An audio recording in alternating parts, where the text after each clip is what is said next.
As we saw with the COVID pandemic, we're very used to this idea that policymakers have a huge amount of data to draw on, and then they use it to inform their policy decisions and also to communicate to the public. Many of the basic ideas about disease control, which we have still today, are actually rooted in the response to plague in the 16th and 17th centuries.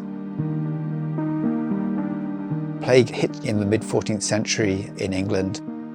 Every 10, 20 years in a city like Bristol, you get a plague outbreak which would kill 20%, sometimes 30% of the population. You can walk around the streets, there's fragments of that past which you can still connect to. St. Stephen's Church, as we see and we walk around it today, is pretty much the same as it would have been in the 15th, 16th centuries. All the central parishes were very, very badly affected by plague. It would have been a grim place to be at that time. In this period, it was very, very important for people of the parish to be buried in their own churchyard. Probably 10,000, 20,000 people were buried there.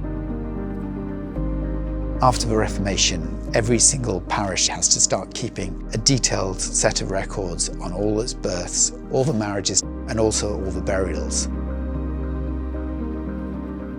Nearly all the records of the city have been gathered into Bristol archives. We can use this data to then start understanding what was happening with historical epidemics in the past. So this is the parish burial register for St. Stephen's Parish.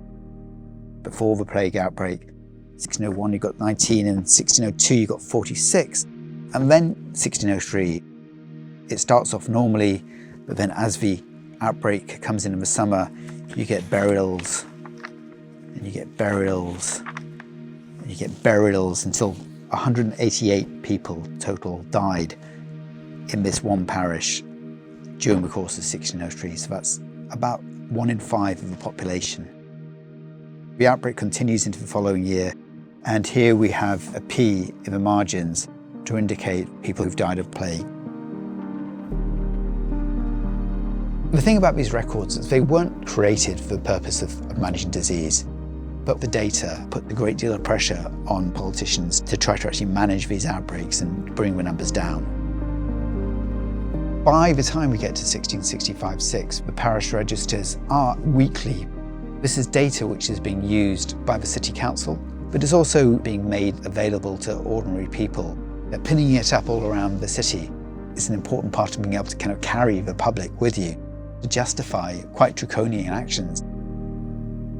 This is one of the Bristol City Council records.